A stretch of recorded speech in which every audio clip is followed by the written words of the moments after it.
নমস্কার সবাই। আমরা চলে এসেছি আবার একটা পডকাস্ট নিয়ে। আমরা আগেও গল্প করেছিলাম, আমরা এমবিএফটি টুইটারে আমরা করেছি গল্প স্পেস নিয়ে। তো আবার আমাদের একটা নতুন ভাবে আমরা ডিসকাশন করার চেষ্টা করেছি, একটা নতুন প্ল্যান ভাবে। যেভাবে আমরা এমবিএফটি কে আগিয়ে নিয়ে গেছি, অলরেডি প্রায় 8 মান্থস 9 মান্থস হয়ে এসেছে। আর যেভাবে আমরা এমবিএফটি কে তুলে রেখেছি সবার সাপোর্ট দিয়ে, সবার হেল্প দিয়ে, সবার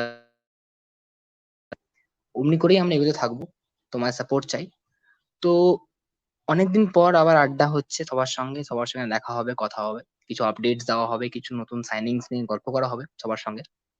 তো আজকের পডকাস্টে আমাদের সঙ্গে আছেন হচ্ছে প্রবুদ্ধদা এমবিএফটি থেকে, অর্চিস মান এমবিএফটি থেকে, আর সায়নদা এমবিএফটি থেকে, আর আমি জয়দীপ এমবিএফটি থেকে হোস্ট।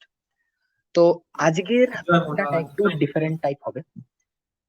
ডিফারেন্ট মানে বলতে গেলে আড্ডাটা বেসিক্যালি আমরা দেখবো যে কি কি সাইনিংস গুলো হয়েছে, আর ওগুলোর উপরে কিছু আমরা ডিটেলস নিয়ে ডিসকাশন করবো যে ওরা কিরকম ভাবে ফিট হতে পারে একটা স্কোয়াডে, আমাদের উপরে কি ইম্প্যাক্ট ফেলতে পারে, কোন কোথায় খেলবে, কে সিএফএল এ খেলবে, কে আরএফডিএল এ খেলবে, কে ফার্স্ট টিমে খেলবে।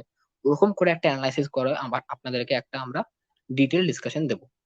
তো ডিসকাশনের আগে একটা ছোট আপডেট আমাদেরকে বলে দিই, যেটা আমরা টুইটারে অলরেডি অ্যানাউন্সমেন্ট করে দিয়েছি।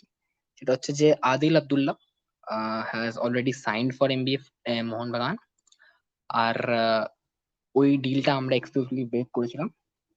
তো তারপরে তো আমরা স্টার্ট করব আজকের ডিসকাশন ইয়ে নিয়ে, আদিলের সাইনিংটা কিরকম ইম্পর্টেন্ট হতে পারে। তো প্রবুদ্ধদাকে আমি যাব যে কি তুমি বলতে চাও আদিলের সাইনিংটা নিয়ে। Thank you. আমি চালু করছি তাহলে আদিলের ব্যাপারে কিছু বলার চেষ্টা করব। আমি যেটুকু ফলো করেছি আমরা আদিলকে, যদি বলি যে আমরা খুব ক্লোজলি ট্র্যাক করেছি তাহলে মিথ্যে কথা বলা হবে। আদিলের সাইনিংটা আউট অফ ব্লু এসছে বলা যেতে পারে। কেরালা ব্লাস্টার্স একাডেমিতে Adil one of the top performer ছিল। গেম টাইমের জন্য মুথুট এফএতে সাইন করে, যেহেতু মুথুট এফএ আই লিগ 2 তে খেলছিল। এবার সেখান থেকে এই বছরের আরএফডিএল এর কাইন্ড অফ ব্রেক থ্রু হয়েছে বলা যায়। আদিল অ্যাটাকিং পজিশনে 4টে পজিশনে খেলতে পারে: left winger, right winger, central striker, second striker rather. আর ক্যাম হিসেবেও খেলতে পারে, বাট ওর মেন পজিশন সেকেন্ড স্ট্রাইকার বা সেন্ট্রাল ফরওয়ার্ড বলা চলে। তো আদিলের সাইনিংটা মেনলি করা হয়েছে সিএফএল কে মাথায় রেখে, যেটা আমরা শুনেছি। সিএফএল এবং আরএফডিএল এও আদিল প্রমোশন পাবে আরএফডিএল এর স্কোয়াডে। তোরা সবাই জানিস এবং সবাই জানো এখানে যে মোহনবাগানের গত বছরের সিএফএল এবং আরএফডিএল স্কোয়াড থেকে অনেকেই সিনিয়র সেটআপে প্রমোশন পাচ্ছে। দীপেন্দু, অভিষেক এরা তো সিনিয়র সেটআপের সদস্য হয়েই গেছে। খুব তাড়াতাড়ি হয়তো আমরা দেখবো আমানদীপ, টাইসন, সুহেল এরাও সিনিয়র সেটআপের অংশ হয়ে যাচ্ছে। তো সেখানে ভয়েডটা ফিল করার জন্য মোহনবাগান কিছু হাই পোটেনশিয়াল প্লেয়ারকে স্কাউট করছে। তাদের মধ্যে মোহনবাগানের এবারে নজর পড়েছে কেরালায়, যেটা আমরা খবর পাচ্ছি। যেমন দুটো সাইনিং অলরেডি কনফার্ম হয়ে গেছে, একটা আদিল আব্দুল্লাহ আর একজনকে আমরা কিছুক্ষণ পরেই কথা বলবো আর একজনকে নিয়ে। তো এক্ষেত্রে মেনলি টিমটাকে তো স্ট্রেংথেন করা হচ্ছে। তাছাড়া কেরালায় আমরা দেখেছি আমাদের পড়শি ক্লাব ইস্ট বেঙ্গলও কেরালা থেকে প্লেয়ার তুললে খুবই লাভবান হয়েছে। ওদের টিভি বিষ্ণু এই মুহূর্তে ইন্ডিয়ার ইয়ং অ্যাটাকারদের মধ্যে ওয়ান অফ দ্য বেস্ট, বলতে দ্বিধা নেই। তো সেজন্যই মোহনবাগান ম্যানেজমেন্টও কেরালার মার্কেটটা এক্সপ্লয়েট করার চেষ্টা করছে। এবং আদিলের সাইনিংটা অবশ্যই প্রমিসিং ওখান থেকে। আদিল সিনিয়র টিমে বছরে ব্রেক থ্রু করতে পারবে কিনা বলা যাক, বাট আরএফডিএল স্কোয়াড আর সিএফএল এর জন্য আদিল খুবই ইম্পর্টেন্ট সাইনিং হতে চলেছে বলেই আমার মনে হয়। Over to you. ধন্যবাদ, একদম সুন্দরভাবে আমরা দেখলাম একটা এক্সপ্লেনেশন কিভাবে আদিল আমাদের স্কোয়াডে ফিট হতে পারে। তো আদিলের ব্যাপারে আমরা অনেকটা বুঝলাম যে কিরকম খেলে, কোথায় খেলে এবং কি কোন পজিশনে খেলে। তো ওটা জানার পর আমরা কিছু ছোটখাটো আপডেটস বলে দিই, যেগুলো অলরেডি অ্যানাউন্স হয়ে গেছে পেজ থেকে, আমাদের পেজ থেকেই। যেগুলো ইউথ সাইনিং গুলো আমরা করেছি কেরালা মার্কেট থেকে, এবং কি একটা বাঙালি সাইনিং ও হয়েছে। তো কেরালা মার্কেট থেকে আমরা সালাউদ্দিন আদনানকে নিয়েছি উইঙ্গার হিসেবে। লিওয়ান কাস্তানাকে নিয়েছি আমরা, গোয়ার প্লেয়ার, সেন্টার ব্যাক খেলেন। সৌরভ ভানওয়ালা, যে 90 আর ফুটবল প্রথমে অ্যানাউন্স করেছিলেন। তো সৌরভ ভানওয়ালা একটা সেন্টার ব্যাক আমরা পেয়েছি। এবং কি এবং কি আর বলতে গেলে সাইনিং সায়ন দাস ছিল, যে বেঙ্গলি বাংলা প্লেয়ার। তো এতগুলো সাইনিং হওয়ার পর আমাদের এক এক করে জানা কথা যে কোন প্লেয়ারটা কোথায় খেলতে পারে এবং কোন প্লেয়ারটা কিভাবে ফিট হতে পারে। তো স্টার্ট করবো বাঙালি প্লেয়ার সায়ন দাসকে নিয়ে। তো সায়ন দাস আর সায়ন দা বলে একজন আমাদের এখানে আছেন। তো সায়ন দার কাছেই আসবো আগে সায়ন দাসকে দেওয়ার জন্য। থ্যাংক ইউ আমাকে বলার চান্স দেওয়ার জন্য। সায়ন দাস খুবই ভালো প্লেয়ার, ইউনাইটেড স্পোর্টস থেকে আসছে সম্ভবত।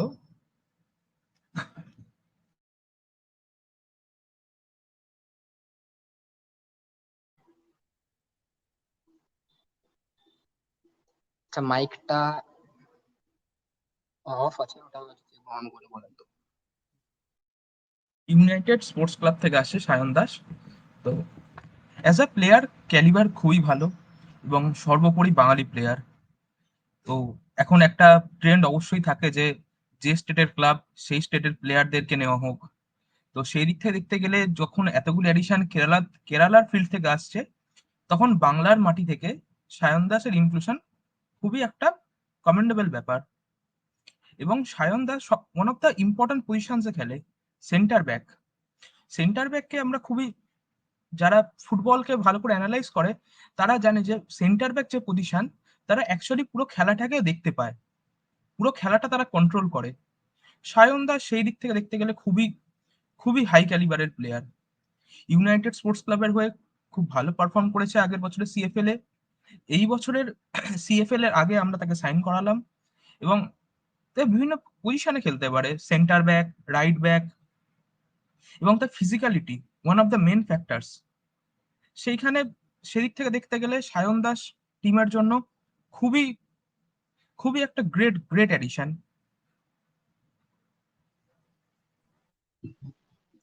একদমই, সায়ন দাসকে নিয়ে যেটা বলার ছিল যে আই লিগে কিন্তু অলরেডি সায়ন দাস খেলে নিয়েছে। আর বাঙালি প্লেয়ার অনেক, আমাদের বাঙালি প্লেয়ার যত বেশি খেলবে আমাদের টিমে, মোহন বাগানের টিম বলে কথা, তো বাঙালি প্লেয়াররা যত টিমের মধ্যে থাকবে, ফ্যান্সদের সঙ্গে একটা কানেকশন বাড়বে। আমরা বুঝতে পারবো যে না, ফ্যান্সরা চায় কত বাঙালি প্লেয়ার খেলুক ফার্স্ট টিমের মধ্যে। এখন সুভাশিস খেলছে, সায়নকে দেখতে পারি ফিউচারে আমাদের টিমের হয়ে খেলার জন্য। তো সায়ন দাসকে নিয়ে একটা ছোট করে আমরা বুঝলাম যে সায়ন দাস কোথায় কি খেলে, কেমন খেলে। আই লিগে অলরেডি 7টা ম্যাচ খেলে নিচ্ছে এবং 7টা ম্যাচ খেলা, 7টা ম্যাচ স্টার্ট করেছে। তো আর একটা ছোট আপডেট যেটা বলার ছিল যে সিএফএল নিয়ে, সিএফএল এ আসার আগে আমরা বলে দিই, সিএফএল এ কিন্তু অ্যাটলিস্ট 4টে বাঙালি ছেলে লাগবেই লাগবে। তো সায়ন দাস যে কতটা ইম্পর্টেন্ট সেটা আমরা বুঝতে পারছি। মানে সায়ন দাস যে স্টার্ট করবেই এটা কিন্তু গ্যারান্টিড বলতে পারো, কারণ কি 4টে Bengali is a compulsory thing in CFL. তো সায়ন দাসের তো নিয়ে কথা হলো। এরপরে আমরা আসবো আমাদের বাকি সাইনিং গুলো, লিয়ান কাস্তানা, সৌরভ ভানওয়ালা আর সালাউদ্দিন আদনান। তো আমরা এবার আসি যে সালাউদ্দিন আদনানের কথা নিয়ে। একটা কেরালা কেরালা থেকে আমরা মার্কেটটা অলরেডি এক্সপ্লোর করছি। তো ওই মার্কেটে সালাউদ্দিন একটা ইম্পর্টেন্ট প্লেয়ার, খুব একটা বলে না তুরুপের তাস টাইপ প্লেয়ার, খুব স্পিডি প্লেয়ার, যা দেখেছি আমি খেলা, ওর হাইলাইটস গুলো, খেলাগুলো, ইয়াং আরএফটিএল এর খেলাগুলো। তো ওই উইঙ্গারটি আমাদের সাইন হয়েছে এমবিএফটি থেকে। এমবিএফটি থেকে অফিসিয়াল ইয়েটা গেছে, আপডেটটা গেছে। তো আমরা আদনানকে নিয়ে কিছু কথা বলবো। আমি প্রভুতদার কাছে আসবো আদনানকে নিয়ে বলার জন্য। তো যদি কিছু আদনানকে নিয়ে কোনো আপডেটস আমরা পেতে পারি তো।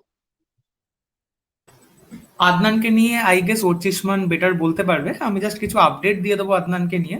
আদনানকে নিয়ে আমরা নিউজটা করেছি অবশ্যই, but credit where it's due. কেরালার একটা ইউটিউব চ্যানেল আছে, চ্যানেলটার নাম আনা স্টকস। তো যারা কেরালা ফুটবল নিয়ে ইন্টারেস্টেড তারা ওই চ্যানেলটা চেক আউট করতে পারো। ওই চ্যানেলে আদনানকে নিয়ে নিউজটা প্রথম ব্রেক করা হয়, তারপরে ওরা একটা টুইটে ব্রেক করে এবং তারপরে আমরা ব্রেক করি এখানে নিউজটা। তো ওরচিস মানের সম্ভবত কিছু নেটওয়ার্ক ডিস্টারবেন্স হচ্ছে, তাহলে আমি আদনানকে নিয়ে বলছি। আদনানকে আমরা যেটুকু আমরা খবর পেয়েছি এবং আমার সাথে আনা স্টকসের কথাও হয়েছে, যে একটা ছোট্ট আপডেটও হয়ে যাবে এটা, যেটা টুইটারে আমাদেরই একটা পেজ এমবিএন ইন্ডিয়া থেকে শেয়ার করা হয়েছে অলরেডি। আমরা কেরালার মার্কেটটাকে এবারে খুব ভালোভাবে স্টাডি করছি এবং স্কাউট করছি ওখান থেকে অনেক প্লেয়ার। সালাউদ্দিন আদনান এবং আদিল আবদুল্লাহ শুধুমাত্র দুটো সাইনিং নন, এর পরেও আরো বেশ কিছু সাইনিং কেরালা থেকে হতে পারে বলেই খবর। এখন আমরা নাম পাইনি, বাট যদি কিছু অ্যাডভান্স স্টেজে কথাবার্তা যায় আমরা নাম বের করার চেষ্টা করব। তো সেই সূত্রেই সালাউদ্দিন আদনানকে মোহনবাগান তুলেছে কেরালা থেকে। আদনানের সাইনিংটা খুব ইম্পর্টেন্ট, কারণ আমার মনে হয় আমাদের অ্যাটাকে ভার্সেলিটি কিছুটা ল্যাক করছিল। আমাদের টিমে দেখতে গেলে প্রচুর অ্যাটাকার আছে যারা রাইট ফুটেড উইঙ্গার, যারা এখানে সালাউদ্দিন আদনান একটা বিশাল প্লাস। আমি শিওর না টাইসন লেফট ফুটেড কিনা, বাট সালাউদ্দিন আদনান কিন্তু লেফট ফুটেড প্লেয়ার, এবং ওর যদি আই লিগ 2 বা আরএফডিএল এর কিছু ম্যাচ তোমরা দেখো, ইউটিউবে অ্যাভেলেবেল আছে, দেখবে ও বেশ কিছু, যেটাকে আমরা ব্যাঙ্গার বলে থাকি না ফুটবল টুইটারে, সেরকম ব্যাঙ্গার টাইপস এর গোল আছে ওর। আর আদনানও, যেটা আদিলের একটা প্লাস পয়েন্ট, আদনানেরও সেটা plus point, is very very versatile. Left wing, right wing, central forward, এই তিনটে পজিশনে ডমিনেট করে খেলতে পারে ছেলেটা। এবং আদনানকে পাওয়ার জন্য মোহনবাগানকে ভালো মতো পরিশ্রম করতে হয়েছে, কিন্তু মানে কেক ওয়াক ছিল না সাইনিংটা। আদনানকে পাওয়ার জন্য অ্যাট লিস্ট 6টা ক্লাব ইন্টারেস্টেড ছিল। ক্লাবগুলোর নামটা এখানে রিভিল করছি আমরা। কলকাতা থেকে ইমামি ইস্ট বেঙ্গল ইন্টারেস্টেড ছিল, মোহামেডান স্পোর্টিং ইন্টারেস্টেড ছিল, মোহনবাগান তো ছিলই। এছাড়া আই লিগের ক্লাব গোকুলাম কেরালা, আই লিগের ক্লাব ইন্টার কাশি, আই লিগের ক্লাব শ্রীনিধি ডেকান ইন্টারেস্টেড ছিল এই সাইনিংটার ব্যাপারে। এবং এছাড়া আরো একটা ক্লাব ইন্টারেস্টেড ছিল বলে আমরা শুনেছি, তাদের নামটা আমরা জানতে পারিনি এখনো। তো এখানে বেশ কিছু টিমে আদনান সিনিয়র সেটআপে গ্যারান্টিড স্টার্টার হতে পারতো, কিন্তু আদনানকে মোহনবাগান একটা লং টার্ম প্রজেক্টের জন্য সাইন করিয়েছে এবং আদনান সেটাতে এগ্রি করেছে। আদনানকে এই মুহূর্তে ফার্স্ট টিমে হয়তো ফাস্ট ট্র্যাক করা হবে না, ওকে ডুরান্ডের চান্স দেওয়া হবে, সিএফএল এ তো খেলবেই আদনান বলাই যায়, এবং আরএফডিএল এ আদনান এবছরে তুরুপের তাস হতে চলেছে দেখি কার্দোজোর। এবং বলা যেতেই পারে আদনানের যেরকম খেলা আমি দেখেছি, ম্যানেজমেন্ট যদি নাও চায়, সিএফএল এ যদি আদনান অবিশ্বাস্য কিছু করে দেয়, সিনিয়র সেটআপে আদনান কিন্তু চান্স পেয়ে যেতে পারে। আমাদের এই মুহূর্তে সিনিয়র সেটআপে আমরা রাইট উইং ব্যাক নিয়ে খেলি, বাট যদি নতুন কোচ আসেন এবং তিনি যদি ফরওয়ার্ড ব্যাক প্রেফার করেন এবং আমরা যদি ট্র্যাডিশনাল উইঙ্গার নিয়ে খেলি, তাহলে কিন্তু রাইট উইং এ আদনান একটা ভয়ঙ্কর অপশন হতে পারে আমাদের জন্য। এই মুহূর্তে ইন্ডিয়াতে খুব খুব কম ইনভার্টেড উইঙ্গার আছে। Adnan can be a lethal weapon for us. কোচের জন্য একটা ভার্সেটিলিটিও অ্যাড হবে সেক্ষেত্রে, এবং আমার মনে হয় না কোনো বড় উইঙ্গারের পিছনে এরপরে আর যাওয়ার দরকার আছে মোহনবাগানের। আমরা অলরেডি লিস্টন কোলাসোকে পাচ্ছি, টাইসন প্রমোট হবে, মনভীর আছে, আশিক কুরুনিয়ান আছে, এবং সালাউদ্দিন আদনান। তো আই থিঙ্ক আমাদের অ্যাটাক আগামী 4-5 বছরের জন্য সল্টেড। জয়দীপ, তুই যদি কিছু বলিস এরপর। হ্যাঁ, তো সালাউদ্দিনকে নিয়ে যেটা বলার ছিল, যে লেফট উইং এ বেসিক্যালি সালাউদ্দিন খেলে, যা আমি জানি। তো লেফট উইঙ্গার আমাদের টিমে কিন্তু খুবই অভাব, কারণ কি মেন টিমে বলতে গেলে লিস্টন ছাড়া কেউই লেফট উইং এ সেরকম খেলার মতন প্লেয়ার নেই, কারণ কি আশিক তো ইনজিওর ছিল, এবার আশিক ইনজুরি থেকে ফিরে আসবে। আর জুনিয়র টিম বলতে গেলে আমাদের সিএফএল দলেও বলতে গেলে কিন্তু আমাদের সত্যিই খুবই অভাব প্রপার লেফট উইঙ্গারের, কারণ কি লাস্ট সিজন নাওরেম কিন্তু ওই লেফট উইংটা দাপিয়েছিল পুরো। তো নাওরেমে চলে যাওয়ার পর থেকে ফারদিনকে আমরা জোর জবরদস্তি এলডব্লিউ তে খেলাচ্ছিলাম, লেফট উইং এ খেলাচ্ছিলাম, যেখান থেকে খেলাটা ড্রপ করছিল কিন্তু টু সাম এক্সটেন্ট ফারদিনের। তো এবারে আমরা একটা প্রপার একদম, বলে না, একদম প্রপার লেফট উইঙ্গার পেয়েছি, যে একদম লেফট উইংটাকে দাপাতে পারে। আর সেই প্লেয়ারটা সালাউদ্দিন, কেরালার প্লেয়ার, একদম কেরালা মার্কেট থেকে তোলা। আর কেপিএল এ কিন্তু এমভিপি, কিন্তু প্লেয়ার অফ দ্য টুর্নামেন্ট পুরো। তো একটা মানে ইম্পর্টেন্ট সাইনিং, আর সিএফএল এ যে কতটা ইম্পর্টেন্ট হতে পারে সেটা কিন্তু আমরা ফিউচারে দেখতে পাবো। তো সালাউদ্দিনের কথা নিয়ে তো আমরা ডিসকাশন করলামই। এবার আমাদের পরের যে সাইনিংটা করা হয়েছিল সেটা হয়েছিল অবভিয়াসলি আমাদের গোয়া থেকে আনা হয়েছিল। আমরা দিয়েছি আপডেটটা, আমাদের এমবিএফটি অ্যাকাউন্ট থেকে গেছে লিওয়ান কাস্তানা। কাস্তানা সাইনিংটা কিন্তু আহ একটা মানে বিভৎস সাইনিং, একটা বিভৎস, লাইক লোকেরা এখনো আইডিয়া করতে পারছে না যে কাস্তানার কোয়ালিটি কোন লেভেলে হতে পারে। কাস্তানার যে হেডিং এবিলিটি, কাস্তানার যে বডি স্ট্রাকচার, সেটা যে কতটা ভালো আর কতটা বিশাল, যে আমরা আনোয়ার আলীর 2.0 ভার্সন পেয়ে গেছি বলতে পারি। তো কাস্তানাকে নিয়ে আমরা একটা ডিসকাশনে আসবো ছোটখাটো। তো আমাদের সঙ্গে আছে অর্চিষ্মান। তো আমি রিকোয়েস্ট করবো অর্চিষ্মানকে লিওয়ান কাস্তানা এই গোয়ান প্লেয়ারটাকে নিয়ে কিছু একটা বলতে। থ্যাংক ইউ জয়দীপ আমাকে এই অপরচুনিটিটা দেওয়ার জন্য। প্রথমে আমি বলতে চাই লিওয়ান কাস্তানা একটা এমন একজন প্লেয়ার, এমন একজন সেন্টার ব্যাক, যে কিন্তু দীপেন্দুর একটা উইক সাইডকে ও কিন্তু ওর অ্যাডভান্টেজে নিতে পারে, যেটা হচ্ছে ওর বডি স্ট্রাকচার যেটা তুমি বললে, এবং তার যে ফিজিক্যালিটি, সেটা কিন্তু আমাদের অনেকটা হেল্প করতে পারে, যেটা দীপেন্দুর ক্ষেত্রে একটু হলেও কাজ করতে হবে। এবং লিভান কাস্টানার একটা বড় সাইড হচ্ছে ওর vast experience on both international career এবং তার সাথে ডোমেস্টিক ক্যারিয়ার, যেখানে ও গোয়া 2 তে খেলেছে, এবং ওর ইন্ডিয়া আন্ডার 20 তে খেলার অভিজ্ঞতা আছে। এবং রিসেন্টলি ও বন্দ্যোপাধ্যায় ট্রফি জিতেছে কেরালা ব্লাস্টার্সকে হারিয়ে। আর অবভিয়াসলি লিডারশিপ কোয়ালিটি তো টিমের মধ্যে আছে, যেটা খুব জরুরি। কারণ আমার মনে হয় আরএফডিএল এবং সিএফএল এর যে পুয়ার পারফরমেন্স আমাদের একটু হলেও ছিল compare to other big teams, আমি তাদের নাম নিচ্ছি না, এবং সেই টিমদের তুলনায় যেইটুকু পারফরমেন্সের ড্রপ ছিল সেটা কিন্তু একটা বড়সড় কারণ হচ্ছে আমাদের মেজর মেজর যারা ভালো প্লেয়ার, যারা আগের সিজনে আরএফডিএল ভালো খেলেছিল, তারা সবাই অলমোস্ট ফার্স্ট টিমে ইনভলভ হয়ে গেছিল এবং ফার্স্ট টিমের সঙ্গে ট্রেনিং করছিল এবং সেখানে টাইম স্পেন্ড করছিল। তো সেই ক্ষেত্রে আমাদের আরএফডিএল এর ডিফেন্স ব্যাকআপটা সেরকম, ডিফেন্স এবং অ্যাটাক, কিন্তু আমি যেহেতু ডিফেন্সে ফোকাস করছি, তো ডিফেন্সের ব্যাকআপটা সেইভাবে আমাদের তৈরি হয়নি এই সিজন, যেই ফলে আমাদেরকে আরএফডিএল এ ভোগান্তি হয়েছে। আমরা আমাদের যেই লেভেলে যাওয়া উচিত ছিল সেই লেভেলে আমরা পৌঁছাতে পারিনি এবার। আশা করছি এই সাইনিংটাতে আমরা অনেকটাই এই ব্যাপারটা অনেকটাই আমাদের সর্টেড হয়ে গেল, ডিফেন্সের ব্যাপারটা। এবং আশা করছি এই সামনের বছর এতগুলো ইউথ সাইনিং হওয়ার পরে আমাদের আরএফডিএল এবং সিএফএল টা একটা বেশ আশানুরূপ ফলাফল আমরা দেখতে চলেছি। Thank you. সুন্দর, অনেক ভালো একটা আমরা ডিটেল ডিসকাশন পেলাম কাস্তানাকে নিয়ে। কাস্তানা কিন্তু সত্যি একটা বিভৎস বিভৎস ট্যালেন্ট, যেটা আমরা এক্সপ্লোর করিনি। আমরা কিন্তু এবারে পুরো ভারতবর্ষ জুড়ে আমরা এক্সপ্লোর করছি, সব জায়গা থেকে আমরা ট্যালেন্ট তুলছি। বাঙালি প্লেয়ার অবভিয়াসলি একটা প্রায়োরিটি, আমরা আগেও বলেছি আমাদের একটা অ্যাকাউন্ট থেকে যে বাংলা প্লেয়ার কিন্তু অবভিয়াসলি সবার টপ প্রায়োরিটি। বাট শুধু যে Bangla player is the only priority, এটা এটা কিন্তু নয়, অনলি কিন্তু নয়, আমাদের টপ প্রায়োরিটি অবভিয়াসলি। বাট আমরা বাকি মার্কেট গুলো এক্সপ্লোর করছি, কেরালা থেকে ট্যালেন্ট তুললাম, আমরা গোয়া থেকে ট্যালেন্ট তুললাম, আশা করছি ফিউচারে আমরা নর্থ ইস্ট থেকেও তুলতে পারবো। তো এরকম করে আমরা সিএফএল দল তো রেডি করছি, তার সঙ্গে সঙ্গে একটা প্রপার ইউথ সেট আপও রেডি করছি। তো আর একটা এরপরে সাইনিং যেটা হয়েছিল, সৌরভ ভানুয়ালা 90 আর ফুটবল সবার আগে এটা এক্সক্লুসিভ দেয়। তো না, সৌরভ ভানুয়ালাকে নিয়ে একটা এক্সক্লুসিভ সাইন আসছে, এটা আমাদের কিন্তু 90 আর বলে, আর আমরাও আমাদের পেজ থেকে আপডেট করি যে 24 বছরের প্লেয়ারটা কি করে খেলেছেন এবং কি আই লিগে সৌরভ ভানুয়ালা আগেও খেলেছে।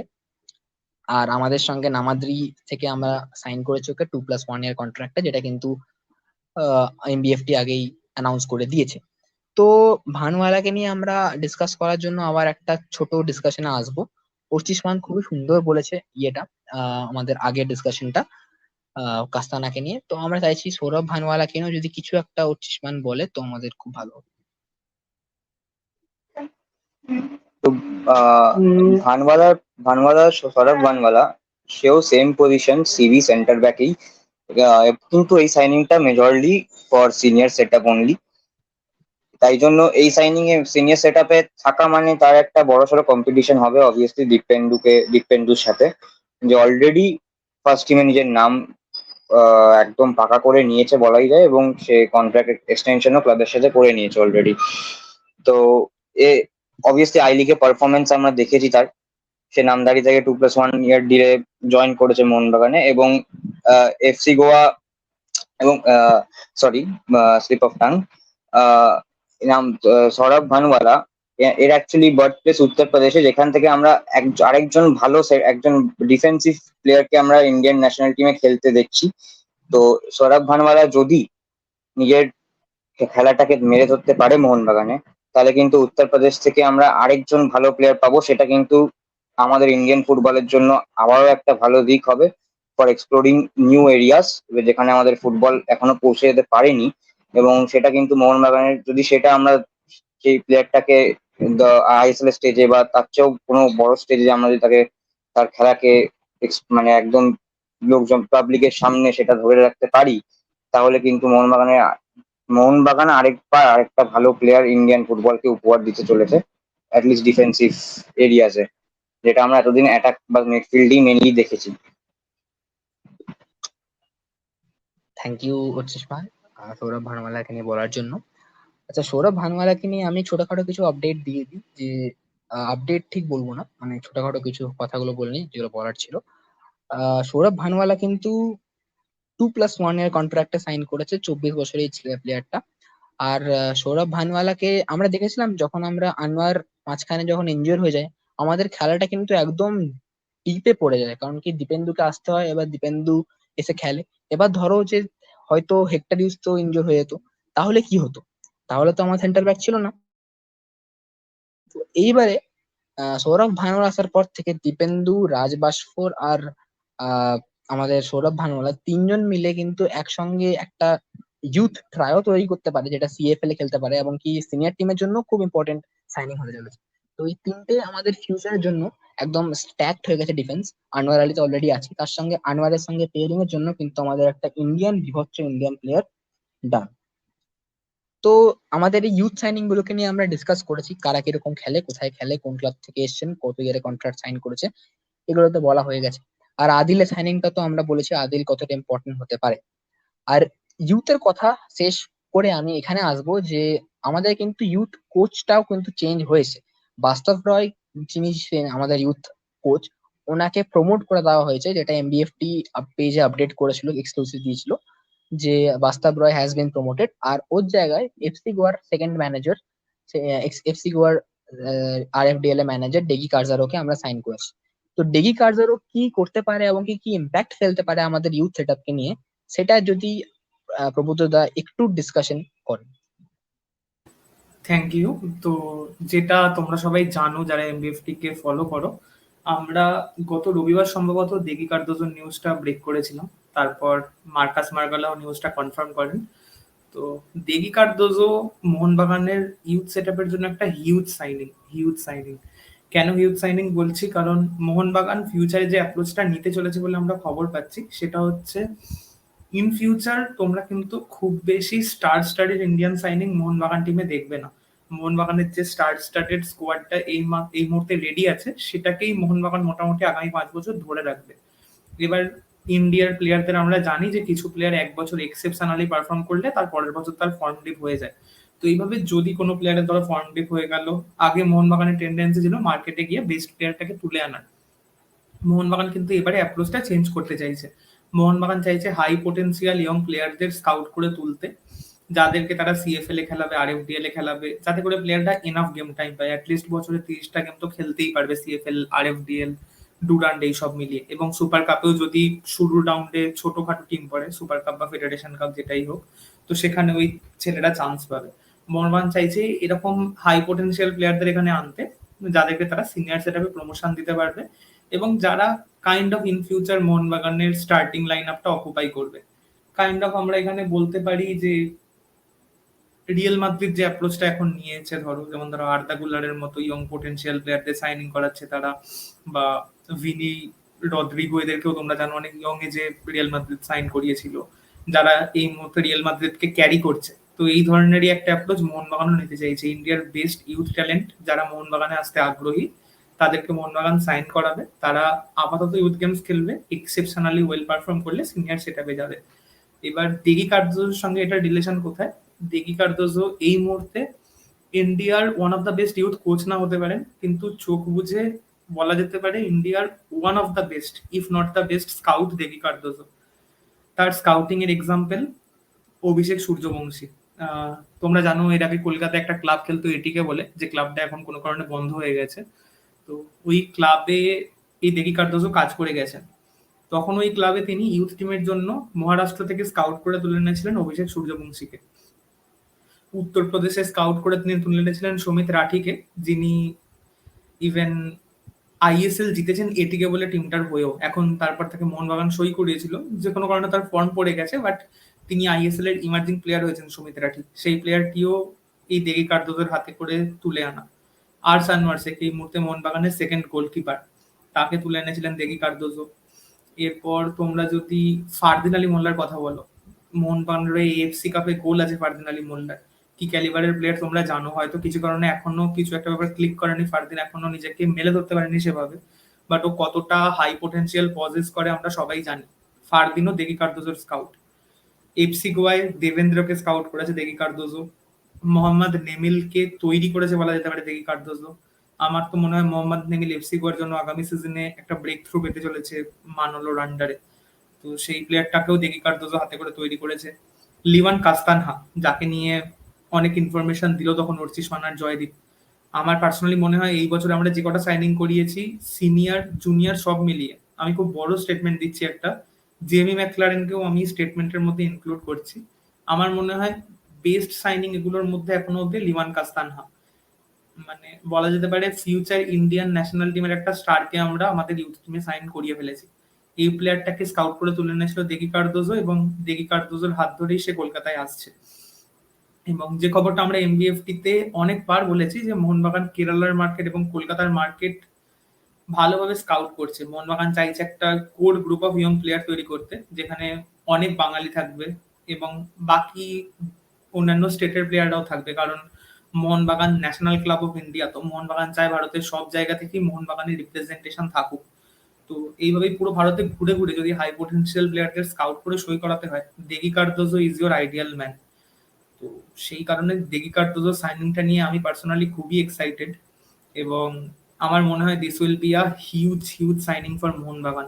5 বছর পরে আমরা হয়তো মোহনবাগানের যে ইন্ডিয়ান কোরটা দেখবো, সেটার তখন হয়তো আমরা এই ভিডিওটাতে লুক ব্যাক করতে পারি যে এই ভিডিওতে আমরা এটা প্রেডিক্ট করেছিলাম যে দেগি কার্দোজো এরকম 7-8টা প্লেয়ারকে তুলে এনেছে যারা মোহনবাগানের কোর টিমটার মেম্বার 5 বছর পরে। তো I am personally very hyped about Degi Cardozo, এবং I personally believe it will be a success. এবং এটার সাথে ফলো আপে একটা জাস্ট আপডেট দিয়ে দিতে চাই, যেটা জয়দীপ বললো যে সিনিয়র টিম থেকে, সরি আরএফডিএল স্কোয়াড থেকে বা রিজার্ভ থেকে সিনিয়র টিমে প্রমোশন পাচ্ছেন বাস্তব রয়, কেননা ক্লিফোর্ড মিরান্ডা খুব সম্ভবত বেরিয়ে যাচ্ছেন, কিছু আই লিগ ক্লাবের অফার্স আছে তার কাছে। তো সেখানেই বাস্তব রয় যখন সিনিয়র সেট আপে অ্যাসিস্ট্যান্ট কোচের দায়িত্বটা নেবেন, জুনিয়র সেট আপেও কিন্তু বাস্তব রায়ের কিছু দায়িত্ব থাকবে। যেমন মোহনবাগান যে প্ল্যানটা করছে আরএফডিএল স্কোয়াড থেকে প্লেয়ারদের সিনিয়র সেট আপে চান্স করে দেওয়ার, তার জন্য কিন্তু বাস্তব রায় এই মুহূর্তে আইডিয়াল ক্যান্ডিডেট। বাস্তব রায় গত বছর এই ছেলেগুলোর সাথে কাজ করেছে। তো তুমি যদি ধরো টাইসন, সুহেল, আমনদীপ, এরা যদি সিনিয়র টিমে এখন যায়, বাস্তব রায়ের মতো একটা ফ্যামিলিয়ার ফেসকে ওরা পাবে, যেখানে ওরা অনেকটা ইজি হবে ওদের জন্য ব্যাপারটা, এবং বাস্তব রায় ওদের স্ট্রেংথ এবং উইকনেস জানে। যেমন তুমি যদি মনে করে দেখো, আমানদীপ একটা ডার্বিতে ডেবিউ করেছিল যেখানে ও এক্সেপশনালি ওয়েল পারফর্ম করেছিল, কিন্তু তারপর কিছু ম্যাচ না খেলে ওকে বেঙ্গালুরুর ম্যাচ এরকম একটা হোস্টাইল ক্রাউডের সামনে নামিয়ে দেওয়া হয়, যে ম্যাচটায় হাবাস ডাগআউটে ছিলেন না, এবং আমানদীপ প্রেসারে ক্রাম্বেল করে যায়। এইসব জায়গায় কিন্তু বাস্তব রায় খুব বড় ভূমিকা নেবেন। উনি জানেন এই প্লেয়ারগুলোর স্ট্রেংথ কি, উইকনেস কি। উনি কিন্তু বলতে পারবেন যে এই সিচুয়েশনে এই প্লেয়ারটাকে নামানোটা কতটা যুক্তিসম্মত, কেননা লেটস বি রিয়েল, এই প্লেয়ারগুলো সবাই খুব ইয়ং। তো খুবই প্রেসার সিচুয়েশনে ইয়ং প্লেয়ারদের ক্রাম্বেল করার একটা টেন্ডেন্সি থাকে। তো এইসবের জন্য আমার মনে হয় যে আমরা নতুন রোলটা ফলো করছি, যে বড় ইন্ডিয়ান সাইনিং না, ইউথ সাইনিং করো, তাদেরকে সিনিয়র টিমে ফাস্ট ট্র্যাক করো, ইউথ টিমে চান্স দাও। তো এটার জন্য দেগি কার্দোজো, বাস্তব রায় দুজনের খুব বড় ভূমিকা থাকবে, এবং I personally feel this will be a success. এবার আমরা 5 বছর পরেই বুঝতে পারবো আমাদের এই প্রেডিকশনটা কতটা সত্যি হয়, but I personally feel this is a huge huge signing for Mohun Bagan. এবারে তুমি যদি কিছু বলতে চাও জয়দীপ।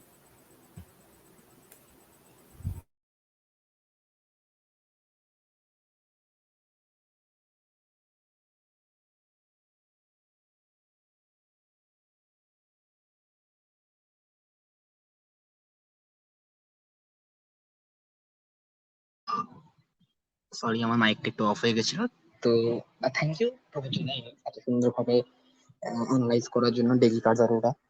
তো ডেলি কার্জারও তো ঠিক আছে, হলো সাইনিংটা হলো। তো এবার সিএফএল টা আমরা বুঝলাম যে কিভাবে হলো, সিএফএল এর স্কোয়াডটা কিভাবে রেডি হচ্ছে, ডেজি কার্জারও কোথায়, রোলটা কি, এবং কি বাস্তব রয়ের রোলটা কি, সেটা আমরা বুঝলাম। তো এরপরে আমরা সিএফএল এর কিছু ছোটখাটো আপডেটস বলতে চাই, যেটা আমরা আগে আমাদের অফিসিয়াল পেজ থেকে বলে দিয়েছি অলরেডি, যে 9th জুন আমাদের প্লেয়াররা আসা স্টার্ট করবে।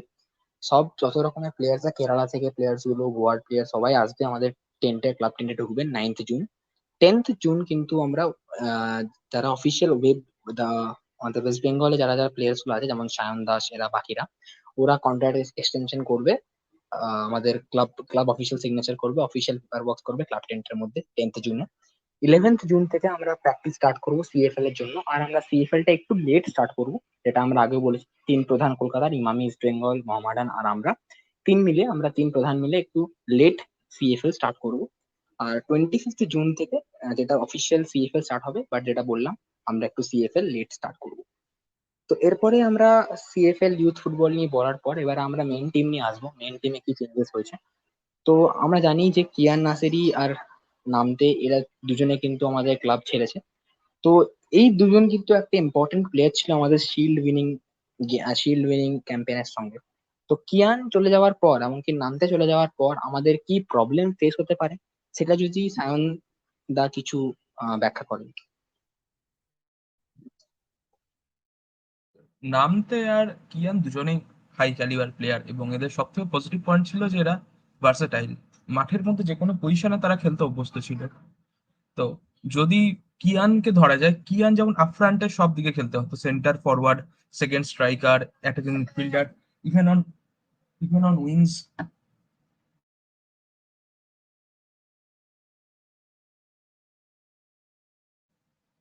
ইভেন অন উইংস মাইকটা কিন্তু হ্যাঁ, মাইকটা মিউট হয়ে গেছিল। ইভেন অন উইংস কিন্তু এখানে একটা জিনিস ভাবতে হবে যে ইউথ প্লেয়ারদের প্রথম প্রায়োরিটি থাকে গেম টাইম।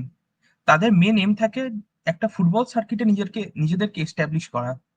তো সেদিক থেকে দেখতে গেলে কিয়ান আর যে নামতে লিভ করেছে, সেটা তাদের ক্যারিয়ারের জন্য হয়তো খুব ভালো ডিসিশন, অ্যাবসলিউটলি ভালো ডিসিশন। তারা চেন্নাইতে হয়তো গেম টাইম পাবে, হয়তো বা পাবে না, সেটা ডিপেন্ড করে ওয়েন কয়েলের স্ট্র্যাটেজির ওপর। কিন্তু হ্যাঁ, এবারে এরা যে লিভ করেছে, এদের একটা ভ্যাকেন্সি অবশ্যই তৈরি হয়ে যায়। কিন্তু একটা জিনিস মাথায় রাখতে হবে, we have get the best management in south Asia.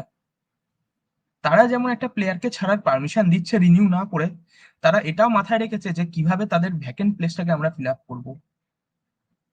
Kiyan গেছে, কিয়ানের ব্যাকআপ অলরেডি কিন্তু বাগানে আছে। কিয়ান যে পজিশনটা খেলতো সেটা অলরাউন্ড পজিশন, সেখানে বেসিক্যালি এখন খেলে ডিমি পেট্রাটস। এবার তাহলে কোশ্চেন আসতেই পারে যে ডিমি পেট্রাটস যদি ইনজিওর্ড হয় তাহলে সেখানে কে খেলবে?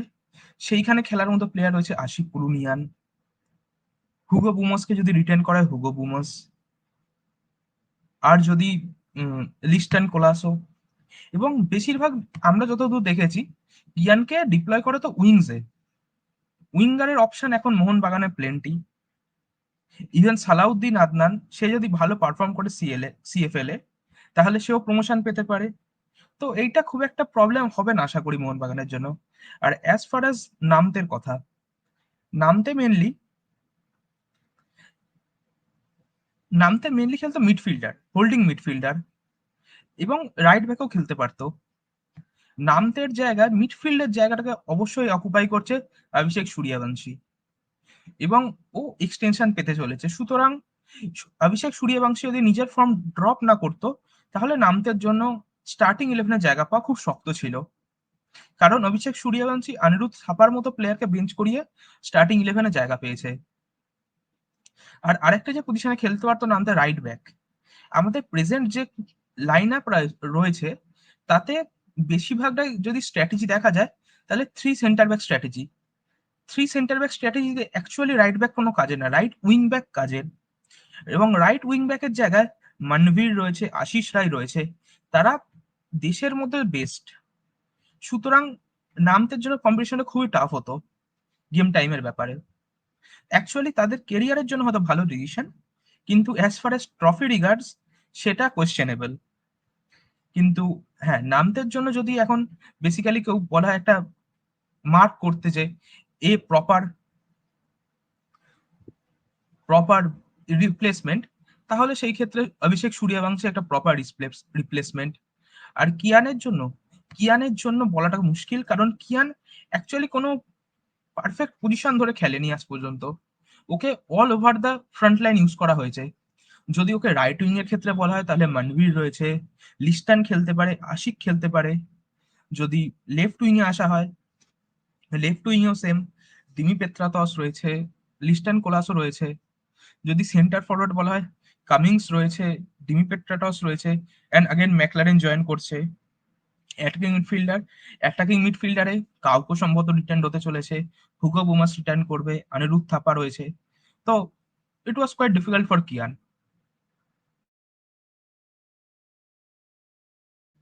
এবার যদি জয়দীপের কিছু বলার থাকে বলতে পারে। থ্যাংক ইউ সায়নদা এটা বলার জন্য। আচ্ছা, এরপরে আমরা অলরেডি দেখলাম যে কিয়ান আর নামতে বেরিয়ে যাওয়ার পর কি হতে পারে আর কি না হতে পারে। তো এবার আমাদের পার্সোনাল ওপিনিয়ন দেখতে চাই যে কারা কারা আমাদের স্কোয়াডে আসতে পারে আর কারা কারা আমাদের স্কোয়াডে না আসতে পারে। তার জন্য আমি একবার ওসমানকে রিকোয়েস্ট করব, যদি ওর দেখে যে কোনো আমাদের ফরেনার ও স্পেসিফিক বলতে চায় যে এই ফরেনারটা এলে বেশি বেটার হবে, কারণ কি হ্যামেল আর হেক্টর দুজনেই কিন্তু প্রবাবলি ক্লাব ছাড়ছে। তো ওদের জায়গায় কাকে ও দেখতে চায় যদি কিছু উল্লেখ করে।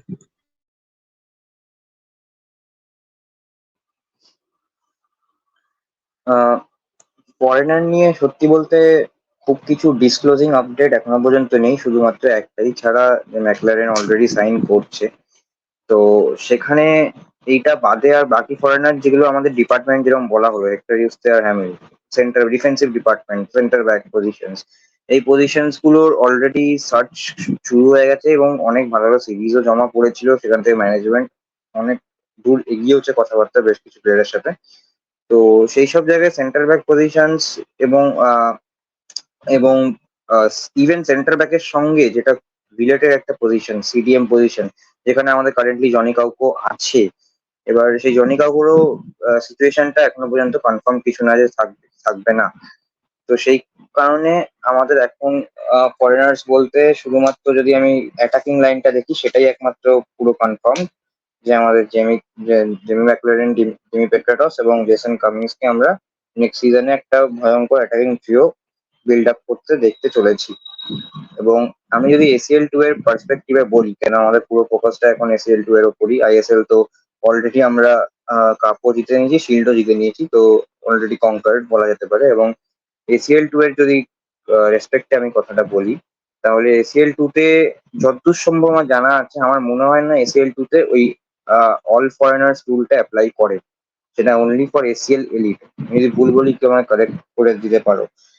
আহ, তো এসিএল টু তে যেটা আমার আমার সেরকম নিতে হয়, যেখানে আমার জানি সৌদি টিমস এবং ইউএই প্রো লিগের টিম, এইসব টিম যারা খুবই হাই কোয়ালিটি এবং হাই স্পেন্ডিং টিমস, সেসব টিমের সঙ্গে যদি আমাকে ফাইট করতে হয় এট পার লেভেল, তাহলে শুধু আমাদের অ্যাটাকিং ডিপার্টমেন্ট ভালো হলে চলবে না, এবং সঙ্গে সঙ্গে আমাদের সেই সাথে সাথে আমাদের ডিফেন্সিভ ডিপার্টমেন্টকেও খুব ভালো রাখতে হবে।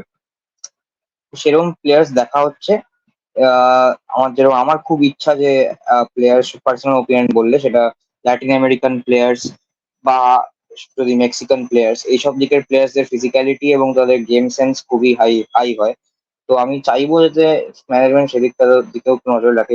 ইউরোপিয়ান এবং অস্ট্রেলিয়ান তো আছে, কিন্তু আমাদের এই দিকটা অনেকটাই আনএক্সপ্লোরড বলবো কারেন্ট ম্যানেজমেন্টের আন্ডারে। তো আমি চাইবো যদি সেই দিকের কোনো প্লেয়ার্সকে তুলে আনা যায়, স্পেশালি এইসব ফিজিক্যাল পজিশনে, যেখানে একটু ফিজিক্যালিটিটা ম্যাটার করে এই লেভেলে, সেই পজিশন গুলো ভালো হয়, স্কিলফুলও এবং তার সঙ্গে ফিজিক্যালিটিও আছে। এই আর কি। Thank you Archisman. আমি এরপরে প্রকৃতদার কাছে আসবো যে তুমি যদি কিছু আমাদের নতুন ডিফেন্ডার নিয়ে যদি কিছু আপডেট দাও, বা যদি কোনো নতুন সাইনিং যেটা তুমি পছন্দ করো, তোমার ইচ্ছা যে এই প্লেয়ারটা যেন এসে খেলে। তুমি যেমন দেখলাম যে ব্রায়ান কালতাকে নিয়ে তোমার অনেক পছন্দ প্লেয়ারটা, বাট আমাদের সঙ্গে কোনো কানেকশন নেই এখন অব্দি। তো এরকম যদি তুমি চাও যে আমাদের ম্যানেজমেন্ট টার্গেট করুক এরকম কোনো প্লেয়ার, যদি বলো। আমি অ্যাকচুয়ালি কালতাকের কথাই বলতাম এক্ষেত্রে। কালতাকের সাথে আমাদের অফিসিয়াল এখনো অব্দি কোনো লিঙ্ক আপ হয়নি। বেশ কিছু জায়গা থেকে খবর করা হয়েছিল বটে যে কালতাকের উপর মোহনবাগান ইন্টারেস্টেড, বাট এই মুহূর্তে এখনো অব্দি এটা নিয়ে কোনো কংক্রিট আপডেট আসেনি। তবে পার্সোনালি যদি বলো, I believe Kaltak is needed in this team. আর এই টিমে একটা কালতাক এলে এই টিমটা, যেটা অর্চিসমান বলছিল আইএসএল আমরা কনকোয়ার করেছি, বাট আই বিলিভ আমাদের একটা ডাইনেস্টি বিল্ড করার প্ল্যান করা উচিত আইএসএল কে নিয়ে, যেটা ভারতের ন্যাশনাল ক্লাব হিসেবে উই ডিজার্ভ ইট। তো সেক্ষেত্রে কালতাকের মতো একটা সাইনিং হলে আমার মনে হয় অ্যাটলিস্ট আমরা আরো পরপর 3 বছর আইএসএল এর শিল্ড ঘরে তুলতে পারবো। তো এক্ষেত্রে আমি কালতাকের কথাই বলবো। কালতাক এমন একটা প্লেয়ার, এএফসি কাপ জিতেছে, অস্ট্রেলিয়ায় ট্রেবল জিতেছে রিসেন্টলি, টিমটাই কাইন্ড অফ লিড করেছে। তো কালতাক খেলে একটা লিডারশিপ ক্যাপাবিলিটি পেয়ে যাবো আমরা। কালতাক বল প্লেইং ক্যাপাবিলিটি কালতাকের দুর্দান্ত। বেশ কিছু লাইন ব্রেকিং পাস বাড়িয়েছে কালতাক, যেটা দেখে আমি খুব বাড়াবাড়ি করে ফেলছি হয়তো, কেননা যার সাথে আমি কম্পারিজন করতে চলেছি সে আমার খুব প্রিয় ফুটবলার লিসান্দ্রো মার্তিনেজ। তো এই মুহূর্তে বিশ্ব ফুটবলে লিসান্দ্রো মার্তিনেজের মতো বোধহয় বল প্লেইং সেন্টার ব্যাক নেই। যেসব defence splitting pass Lisandro Martinez ডিফেন্সের দিক থেকে বাড়ায়, সেরকম প্লেয়ার আমি দেখিনি। কালতাক অবশ্যই সেই লেভেলের না, বাট কালতাক ইন্ডিয়া এলে আমরা যে স্ট্র্যাটেজিতে খেলতে পছন্দ করি মোহনবাগান সাপোর্টার হিসেবে, যে আমাদের টিম বল পায়ে ডমিনেট করবে, পজিশন রাখবে, বিল্ড আপ করবে এবং গোল করবে, আমরা হাই মার্জিনে ম্যাচ জিতবো। তো এইসব ক্ষেত্রে I believe Kaltak will be a perfect signing. কালতাককে নিয়ে আবারও বলছি, আমাদের কাছে অ্যাটলিস্ট কোনো খবর নেই যেরকম সাইনিং হতে চলেছে, বাট কালতাকের সাইনিংটা কিন্তু মোহনবাগান ম্যানেজমেন্টের জন্য খুবই ফিজিবল। আমরা জানি সেন্ট্রাল কোস্ট মেরিনারের সাথে মোহনবাগানের একটা ভালো সম্পর্ক আছে, আমরা ওখান থেকে কামিন্সকে নিয়ে এসেছি ট্রান্সফার ফি দিয়ে। কালতাককে আনতে হলেও ট্রান্সফার ফি দিতে লাগবে, বাট যে ট্রান্সফার ফিটা লাগবে সেটা মোহনবাগানের জন্য অ্যাফোর্ডেবল। এছাড়া কালতাককে নিয়ে আরো একটা বড় ব্যাপার হচ্ছে কালতাকের স্যালারি। কালতাকের যদি অফিসিয়াল স্যালারি তোমরা চেক করো, অস্ট্রেলিয়ার প্রতি সিজনে 1 কোটি টাকার কম আর্ন করে। তো আইএসএল এ আমরা ওকে অনেক বেটার স্যালারি দিতে পারবো, এবং কালতাক সেটা ডিজার্ভ করে, ওর খেলা দেখে মনে হয়েছে। এবং গত বছর তোমাদের মনে আছে কিনা জানি না, ইন্ডিয়ার সঙ্গে বোধহয় ভানাতাউয়ের কোনো একটা ম্যাচ ছিল যেটার জন্য কালতাক ইন্ডিয়ায় এসেছিল। সেখানে রে স্পোর্টস কালতাকের একটা ইন্টারভিউ করে, ওখানে কালতাক বলেছিল যে ও ইন্ডিয়ায় খেলতে ইন্টারেস্টেড। তো এখানে যেহেতু কামিংস খেলে, একটা এলিক কানেকশন আছে আমাদের ক্লাবে, তো কালতাকের ডিলটা কিন্তু মোহনবাগান ম্যানেজমেন্টের জন্য অ্যাকচুয়ালি খুবই কেক ওয়াক, খুবই ইজি ডিল। কারণ কালতার যদি 24-25 বছর বয়স হতো, যেমনটা আমরা জশ নিসবেতের ক্ষেত্রে দেখলাম, যে নিউজটা আমরা ব্রেক করেছিলাম, যে নিসবেতের পেছনে কিন্তু মোহনবাগান ইন্টারেস্টেড ছিল, বাট প্লেয়ারটা ইউরোপে খেলতে চায়, সবে 23 বছর বয়স, তো সে ইন্ডিয়ায় আসতে চায় না এখনই। কালতাকের ক্ষেত্রে ব্যাপারটা সেটা হতে পারতো যদি সে ইয়ং হতো। যেহেতু সে 31 এখন, এবং he has past his prime, তো 3-4 বছরের জন্য অবশ্যই ভারতে আসতে চাইবে, ওর দিক থেকে কোনো আপত্তি থাকবে বলে আমার মনে হয় না। তো লেটস সি, যদি এই ব্যাপারে ফিউচারে কোনো লিঙ্ক বিল্ড হয়, এমবিএফটি অবশ্যই খবরটা করার চেষ্টা করবে, বাট এই মুহূর্তে এই ধরনের কোনো লিঙ্ক আমরা পাইনি। আর যেহেতু তুই আমায় বলার চান্স দিলে, আমি আরেকটা আপডেট জাস্ট দিয়ে দেবো, যেটা অর্চিসমান বলছিল যে ও চাইছে ল্যাটিন আমেরিকা থেকে প্লেয়ার আনা হোক। তো আমরা কিন্তু ল্যাটিন আমেরিকার একটা সেন্টার ব্যাককে স্কাউট করেছিলাম, অস্কার দুয়ার্তে। এই প্লেয়ারটা আল ওয়েদাতে খেলে, দিমি বেত্রাতোসদের এক্স টিমমেট, 2018 ওয়ার্ল্ড কাপেও খেলেছে কোস্তারিকার হয়ে। এর ওপরে মোহনবাগান ইন্টারেস্টেড ছিল, বাট সম্ভবত রিসেন্ট যা আপডেট, ওর কিছু একটা ইনজুরি ছিল, যার জন্য মোহনবাগান ডিলটা থেকে ব্যাক অফ করে, এবং প্লেয়ারটা হয়তো বলিভিয়াতে মুভ করতে চলেছে। এখন অব্দি কোনো কনফার্মেশন নেই, বা মোহনবাগান আবার নতুন কন্ট্যাক্ট এস্টাবলিশ করেছে বলে কোনো খবর নেই। বাট এই প্লেয়ারটার দিকে একটু নজর রাখতে পারো তোমরা, মোহনবাগানের ওপর ইন্টারেস্ট ছিল। তো যদি প্লেয়ারটা বলিভিয়া না যায়, এবং মোহনবাগান যদি আবার মার্কেটে সাউথ আমেরিকার মার্কেটের প্লেয়ার খোঁজে, বা ল্যাটিন আমেরিকার কোনো সেন্টার ব্যাক খোঁজে, অস্কার দুয়ার্তে কিন্তু একটা অপশন, যার সাথে মোহনবাগানের একটা লিঙ্ক আপ ছিল, আমরা এক্সক্লুসিভলি ব্রেক করেছিলাম। তো এবার দেখা যাক, এবারে তুই যদি কিছু বলিস জয়দীপ। হ্যাঁ, অস্কারের নিউজটা কিন্তু আমরা লাস্ট টাইমই বলে দেবো, যে আমরা কারা কারার সঙ্গে কথা বলেছিলাম, যে ডিল গুলো ফেল হয়ে গেছিল, এমবিএফটি যেগুলো জানে, অ্যাটলিস্ট আমার কাছে সূত্র খবর আছে যে এই যে ডিল গুলো ফেল হয়েছে, ওগুলো আমরা লাস্টে উল্লেখ করে দেবো। তো ভিডিওটা পুরো একদম লাস্ট অব্দি দেখবেন, তো ওই নিউজ গুলো পাওয়ার জন্য। তো তারপরে আমি আসি, আজকে আমরা জানি যে এমবিএফটি নিজে ব্রেক করেছে এক্সক্লুসিভ জ্যামি ম্যাকলারেনটা। এমবিএফটি এক্সক্লুসিভ জেমি ম্যাকলারেনটা নিয়ে একটা new signing, done deal. He is a Mohun Bagan player in the next season, he will play for Mohun Bagan for the next season.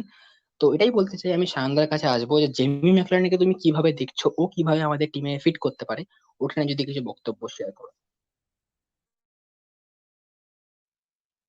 যারা মোরালেস অস্ট্রেলিয়ান ফুটবল ফলো করে পাস্ট 3-4টে সিজন ধরে, তারা জানে কতটা ক্লিনিক্যাল ম্যাকলারেন। আমার অলওয়েজ একটা মানে যেমন ড্রিম ডুও থাকে না, যে অস্ট্রেলিয়ান লিগ থেকে জেমি ম্যাকলারেন আর ব্রুনো ফোরানোরলি।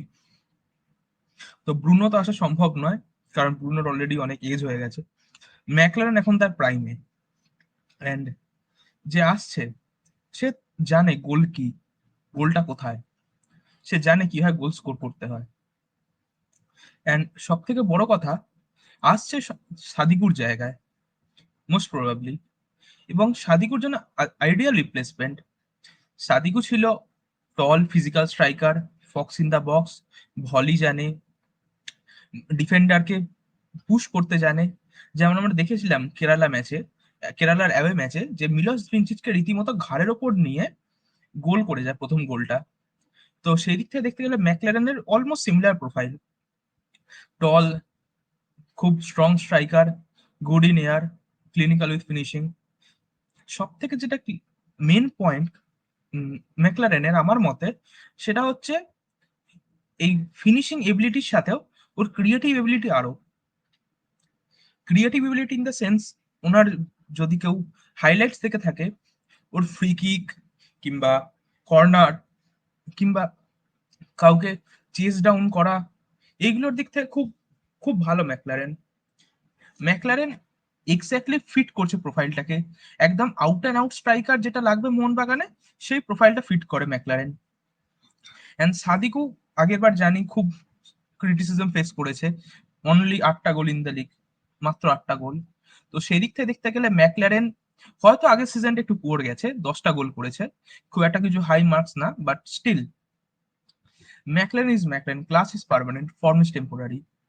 তো সেই দিক থেকে দেখতে গেলে ম্যাকলারেন যদি আসে এবং সেই ধরনের সাপ্লাই যেটা ডিমি পেট্রাটস অলরেডি দিচ্ছে, ডিমি পেট্রাটস, মনবীর সিং, লিস্টন, এরা যেভাবে সাপ্লাই দিচ্ছে এখন, সেটা যদি মেনটেন করতে পারে, ম্যাকলারেনের নাম্বার 20+ হবে, এটা আশা করাই যায়। এরপর আমি বলবো প্রভুত্ব তাকে কিছু বলবো।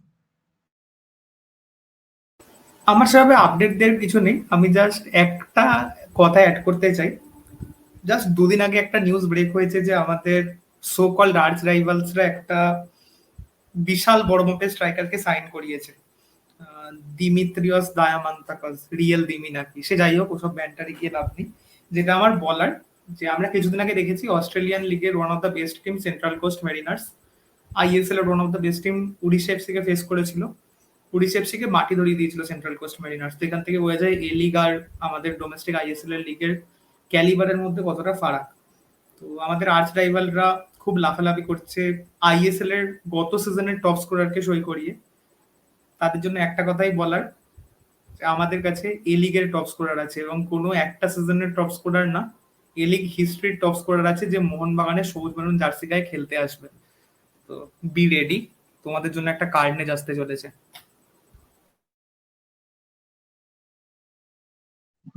একদমই সত্যি, এটা তো একদম ভালো আপডেট পেলাম আমরা।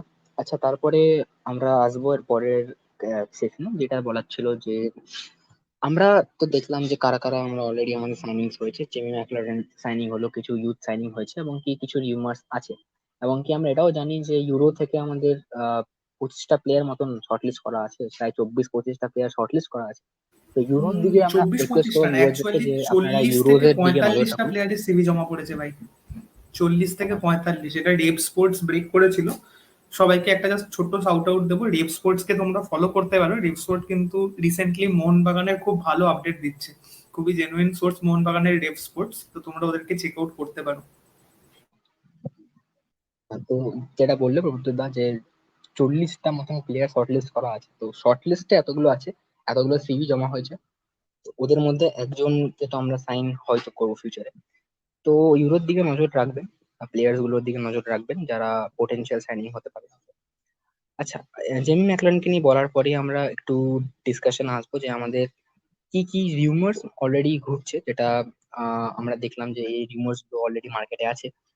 বসুন্ধরা, আমরা জানতে পারি যে বসুন্ধরা কিংস এর কোচ অস্কার ব্রুজো, সে বসুন্ধরা লিভ করছে। এমনকি মার্কেটে এটা ফ্লোট হচ্ছে যে বসুন্ধরা থেকে আমাদের বসুন্ধরা কোচ অস্কার ব্রুজো নাকি আমাদের মোহনবাগানের নেক্সট কোচ হতে চলেছে। তো এই রিউমারটাকে নিয়ে আমাদের সবার কিরকম কি আপডেট, সবার কিরকম কি ভিউজ অন পয়েন্টস, ওরা কি কি, এই যদি সাইনিং সত্যি সত্যি হয় তাহলে এটা কি হবে, আর আদৌ কি সত্যি এটা কতটা ইম্পর্টেন্ট হতে পারে, এবং কি এর মধ্যে কতটা সত্যতা আছে, সেটা আমরা এক এক করে ডিসকাশনে আসবো। সবার আগে আমি উচ্চিসমানের কাছে আসবো। যদি ও বলে যে ও নেক্সট কোচ হিসেবে কাকে দেখছেন, এবং কি ও কি চায়, যে হাবাস সত্যি থাকুক as a next season coach, নাকি নতুন ফেস দেখা হবে, আর ওর কি মনে হয় যে অস্কার ব্রুজোর কথাটা কতটা সত্যিতা আছে ওর মধ্যে।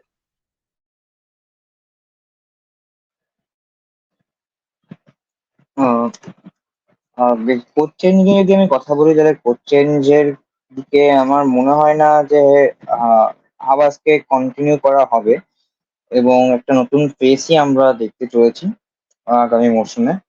এবং এটার পেছনে বলার কারণ হচ্ছে হাবাস ইজ ওয়েল অ্যান্ড, মানে একদমই টেস্টেড কোচ ইন আইএসএল, এটাতে কোনো ডাউট নেই, and one of the greatest to ever come in India, তাতে কোনোভাবেই কোনো রকম ডাউট নেই। কিন্তু আমরা তার পারফরমেন্স ইন ইন্টারন্যাশনাল স্টেজও জানি যে সেরকমও আহ, একদম সেরকম হোপফুল পারফরমেন্সও নয়।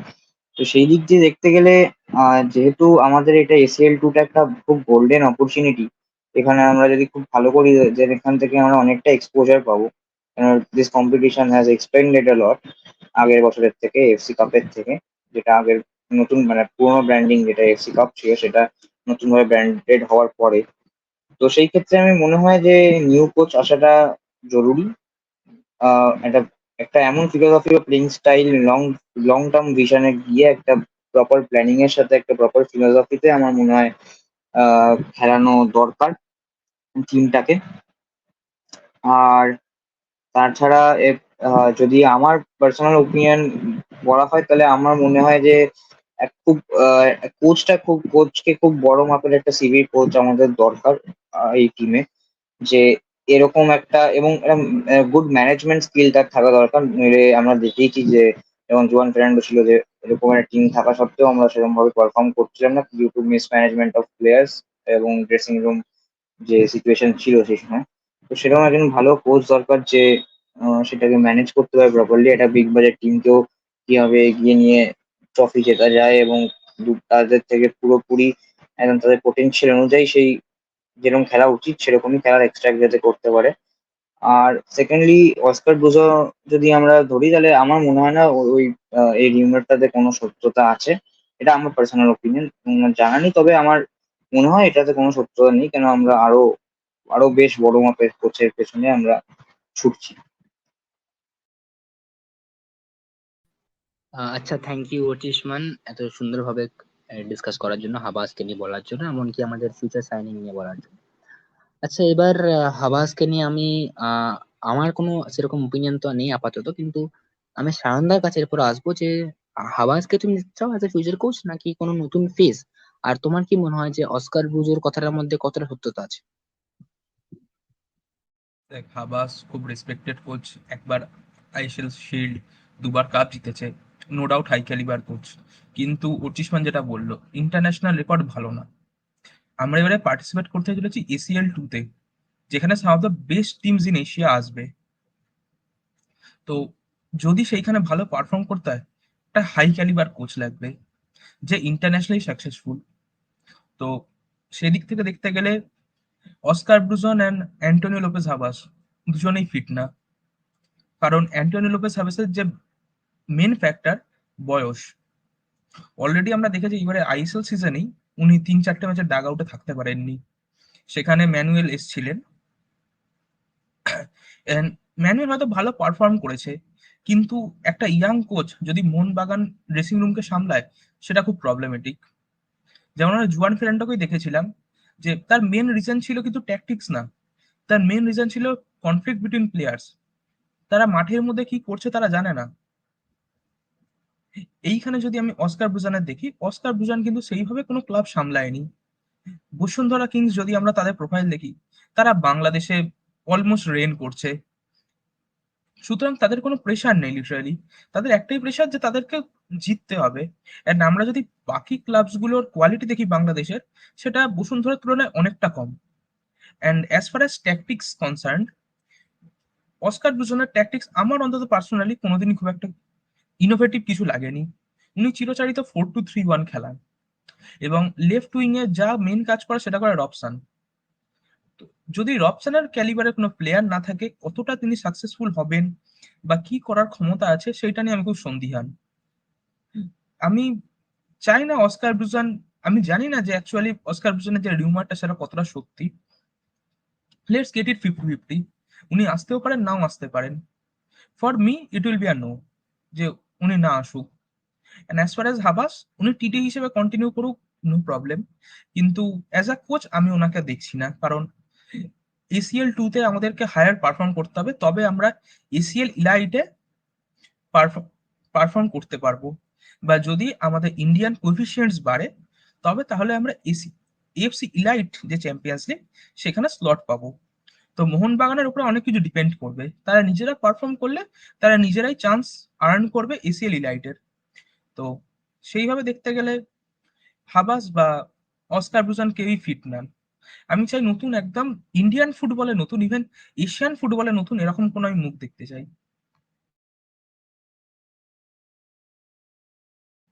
এরপরে জয়দীপ বলুন। হ্যাঁ, থ্যাংক ইউ সানন্দা বলার জন্য। তো আমাদের এইবারের আজকের পডকাস্ট, আজকের আড্ডাটা শেষের দিকে এসছে। অনেকক্ষণ টাইম হয়ে গেছে সবার সঙ্গে কথাবার্তা বলে। তো এবার আমরা শেষ করব কিছু ছোটখাটো আপডেটস দিই, ছোটখাটো ট্রান্সফার রিউমার্স এবং কিছু কিছু ফেল ডিলস নিয়ে, যেটা আমাদের প্রবুদ্ধদা বলবে। তো প্রবুদ্ধদাকে আমি রিকোয়েস্ট করবো বলার জন্য। Thank you. সেভাবে অ্যাকচুয়ালি ফিল্ড ডিলস খুব বেশি হয়নি বা খুব বেশি আপডেট এখনো বেরিয়ে আসেনি। একটা খুব প্রমিনেন্ট নাম বেরিয়ে এসেছিল, যেটা আমরাই ব্রেক করেছিলাম, জশুয়া নিসবেথ, সেন্ট্রাল কোস্ট মেরিনারের হয়ে 23 বছর বয়সী মিডফিল্ডার, ট্রেবেল জিতেছে এবারে। জশুয়া নিসবেথের কাছে মোহনবাগানের একটা অ্যাপ্রোচ গত সিজন থেকেই ছিল বলে খবর। এই সিজন আর একটা বেটার অ্যাপ্রোচ যায়, কেননা প্লেয়ারটার কন্ট্রাক্ট শেষ হয়ে যাচ্ছে এই মরশুমে, জুন মাসে তার কন্ট্রাক্ট শেষ। সিসিএম এ সে রিনিউও করবে না। But Josh Nisbet recently Australia national টিমে কল আপ পেয়েছে এবং সে যে ক্যালিবারের player, to be very honest, আমরা ইন্ডিয়ান ফুটবলে এখনো সেই লেভেলে যেতে পারিনি যেই লেভেলের একটা 23 বছরের খেলোয়াড়কে আমরা মোহনবাগানে আনতে পারবো। তো জশুয়া নিসবেথের ডিলটা এই কারণেই ফেল হয়েছে। নিসবেথের কাছে ইউরোপের কিছু ক্লাবের অফার আছে, সে যদি ইউরোপে যায় সেখানে যাবে, অথবা সে আমাদের জেমি ম্যাকলারেনের যে লাস্ট ক্লাব ছিল মেলবোর্ন সিটি এফসি, সেখানেও সই করতে পারে। এই মুহূর্তে জশুয়া নিসবেথের মোহনবাগানে আসার কোনো সম্ভাবনা নেই। এছাড়া আরো একটা প্লেয়ারটার নাম আমি বলবো না, যারা জানে তারা জানে, মেক্সিকোর একটা সেন্টার ব্যাককে মোহনবাগান টার্গেট করেছিল, যার কন্ট্রাক্ট আগামী মরশুমে শেষ হচ্ছে। সেন্টার ব্যাক ছাড়াও প্লেয়ারটা খুব সম্ভবত ডিফেন্সিভ মিডফিল্ডার হিসেবে খেলতে পারে, আমি সেইটা নিয়ে শিওর না, বাট সেন্টার ব্যাক হিসেবে সে প্রিডমিনেন্টলি খেলে। হলে এটা মার্কি সাইনিং হতো, কিন্তু স্যালারির জন্য এই ডিলটাও ভেস্তে গেছে। যেহেতু এটা এমবিএফটি এক্সক্লুসিভ ছিল না, এই খবরটা আমাদেরই একজন অ্যাসোসিয়েট জানিয়েছিল, তাই আমরা নামটা বাইরে আনবো না। আমরা যদি তারা চায় তারা এক্সক্লুসিভলি নিউজটা পরে বাইরে আনতে পারে। তবে প্রোফাইলটা মাথায় রাখবেন, Mexican centre back who can play as a defensive midfielder too. এছাড়া আরো একটা রিউমার ছড়িয়েছিল মার্কেটে, যেটা আমার মনে হয় জাস্ট মার্কেটে নিউজ লেখার জন্য লেখা হয়েছে এই ধরনের রিউমার, সেটা হচ্ছে রুজবে চেসমি। রুজবে চেসমির ওপর মোহনবাগান অ্যাকচুয়ালি ইন্টারেস্টেড ছিল, বাট সেটা আগে। এই মরশুমে কিন্তু মোহনবাগানের দিক থেকে চেসমির কাছে কোনো অফার যায়নি, এবং এটা আমরা ইরানের বেশ কিছু জার্নালিস্টের থেকে কনফার্ম করেছি। রুজবে চেসমির কাছে মোহনবাগানের অ্যাপ্রোচ গেছিল 2021-22 মরশুমে, যখন এফসি গোয়ার সাথে চেসমির ডিলটা ফেল হয়ে যায়। চেসমি এস্তেগলালে 1 বছরের এক্সটেনশন সাইন করে এবং চেসমি ফ্রি এজেন্ট হয়ে যাচ্ছিল। মোহনবাগানের একটা অ্যাপ্রোচ গিয়েছিল সেই সময়, বাট চেসমি তখন ইন্ডিয়ায় আসতে চাননি। তো এই মুহূর্তে যা খবর, চেসমির কাছে মোহনবাগানের দিক থেকে এখনো অব্দি অ্যাটলিস্ট কোনো অফিসিয়াল অ্যাপ্রোচ যায়নি। অবশ্যই আমরা এটা বলবো না যে ফিউচারে যেতে পারে না, বিকজ ইন্ডিয়ার গোট জার্নালিস্ট মার্কাস মার্গলহাউ যেটা বলেন, যে ট্রান্সফার মার্কেট যে কোনো মুহূর্তে চেঞ্জ হতে পারে। তো এটা কনফিডেন্টলি বলা সম্ভব নয় যে চেসমির কাছে আর কোনো অ্যাপ্রোচ যাবে না, বিকজ চেসমি মোহনবাগানের উইশ লিস্টে কিন্তু ছিল আগেও। এবং আমাদের এমবিএফটির একজন সদস্য, আমি তার নাম নিচ্ছি না, তার মতে যদি চেসমি কোনোদিন ইন্ডিয়াতে আসে, চেসমি ইন্ডিয়ার মাটিতে খেলা বেস্ট মিডফিল্ডার হয়ে যাবে। তো চেসমি কি ক্যালিবারের প্লেয়ার তোমরা বুঝতেই পারছো, এবং তোমরা জানো, এটা নিয়ে নতুন করে বলার কিছু নেই। তো এই ডিলটাকেও ফেল্ড ডিলের আওতাতেই আপাতত রাখা যেতে পারে, বাট এটা এই বছরে কোনো অ্যাকচুয়ালি অ্যাপ্রোচ গেছে বলে আমাদের কাছে খবর নেই। এবং যেটা আমরা খবর পেয়েছি, এস্তেগলালের নতুন ওনারশিপ এসছে এবং ওরা চেসমিকে একটা এক্সটেনশন অফার করতে চাইছে, যেখানে চেসমি সাইন করতে চলেছে। তো জাস্ট টু কোট, যদি অন্যান্য ওয়েবসাইটদের করে থাকা খবরটা সত্যি হয়ে থাকে যে চেসমির কাছে মোহনবাগানের একটা অ্যাপ্রোচ গিয়েছিল, তাহলে সেই ডিলটাও সম্ভবত ফেল্ড হয়ে গিয়েছে। আর যদি ফেল ডিলের কথা বলা হয়, ইন্ডিয়ান মার্কেটে একটা প্লেয়ারকে মোহনবাগান ইন্টারেস্ট শো করেছিল, যেটার খবরটা এনবিএফটি তোমাদের কাছে সবার আগে এনেছিল। সেটা হচ্ছে জামশেদপুর এফসির winger Sanan Mohammad K.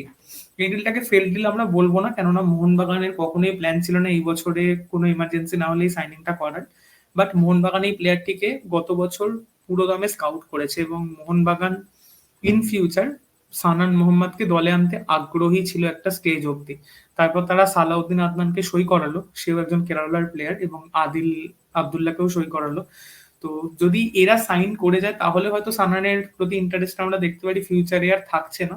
But সানানের প্রতি এই মরশুমে একটা ইন্টারেস্ট ছিল, বাট মোহনবাগান যে ট্রান্সফার ফিটা জামশেদপুর চাইবে সানানকে ছাড়তে, যেটা আমাদের কাছে যা খবর অ্যাটলিস্ট 80 লাখ, তার বেশি হলেও অবাক হব না। মোহনবাগান সেই টাকাটা দিতে রেডি না সানানের মতো একজন উইঙ্গারের পিছনে এখনই। এবং জামশেদপুরের খালিদ জামিল এক্সটেনশন করতে চলেছেন, এবং তিনিও সম্ভবত চান না যে সানান এই মুহূর্তে জামশেদপুর ছেড়ে বেরিয়ে যাক। তো এই ক্ষেত্রে এটাকেও তোমরা ফেল ডিলের ক্যাটেগরিতেই রাখতে পারো, কেননা মোহনবাগানের একটা ইন্টারেস্ট ছিল, কোনো অফার যায়নি, তাই ফেল্ড বলাটা কতটা যুক্তিসঙ্গত আমি জানি না। বাট হ্যাঁ, এই ডিলটার প্রতি মোহনবাগান ইন্টারেস্ট ছিল, বাট এই ডিলটাও মেটেরিয়ালাইজ করছে না এই বছরে। আপাতত ফেল ডিল বললে বোধহয় এগুলোই বলা যায়। এছাড়া ইয়ং ট্যালেন্টসদের সাথে তো অনেকের সাথেই কথা চলছে মোহনবাগানের। যদি কিছু ডিল এগ্রি না হয় আমরা তোমাদের জানাবো, আর যদি এগ্রি হয় তাহলে তো মোহনবাগানের জন্যই ভালো, সেটাও আমরা জানাবো। সিনিয়র সেটআপে তোমরা জানো আমরা এক্সক্লুসিভলি ব্রেক করেছিলাম যে মোহনবাগান জিকসানের উপর ইন্টারেস্টেড, বাট মোহনবাগান এই মুহূর্তে জিকসানকে নিয়ে আর কোনো অ্যাপ্রোচ নিচ্ছে না। তো এটাকে ফেল ডিল বলা ভুল, বাট রেদার বলা যেতে পারে মোহনবাগান জিকসানের পিছনে অল আউট যাচ্ছে না। তারা মার্কেটে একজন অল্টারনেটিভ প্লেয়ার পেয়েছে, যাকে যদি তারা কনভিন্স করতে পারে পুরো দামে আনতে চায়। নাম আমরা বলছি না, বাট তোমরা সবাই স্মার্ট, তোমরা জানো আমরা কার কথা বলছি। সোশ্যাল মিডিয়া ঘাঁটলেই তোমরা বুঝতে পেরে যাবে এই প্লেয়ারটাকে নিয়ে জোর কদম আলোচনা চলছে। ইন্ডিয়ার one of the top players current Indian সার্কিটে। তো এই প্লেয়ারটা মোহনবাগানের বরাবরের প্রায়োরিটি।